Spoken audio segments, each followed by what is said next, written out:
কিছু অরাজকতা সৃষ্টি হয়েছে, আমি দেখতেছি, সবাই উপলব্ধি করতে পারতেছি। কিছু হরিজন সম্প্রদায় দেখতেছি যে রাস্তাঘাটে নেমেছে, তাদের নাকি বাড়ি ঘরদোর ভাঙা হচ্ছে। কিন্তু এতে এক সম্প্রদায় যেমন জরাজীর্ণত হচ্ছে, আর এক সম্প্রদায় অনেক সময় কিছু একটা ভাবতেছে, সেটা বড় বিষয় না।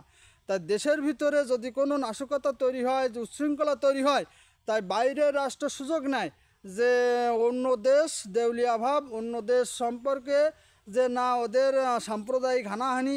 এতে বাইরের রাষ্ট্রের কাছে আমাদের জবাবদিহি করতে হয়, বাইরের কাছে আমাদের ছোট হয়ে যেতে হয়, রাজ্যের সম্মান নষ্ট হয়, রাজারও সম্মানহানি হতে পারে।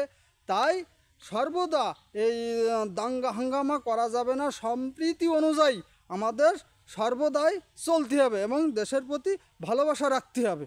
দেশ যাতে উন্নত হয় সেদিকে খেয়াল রাখতে হবে।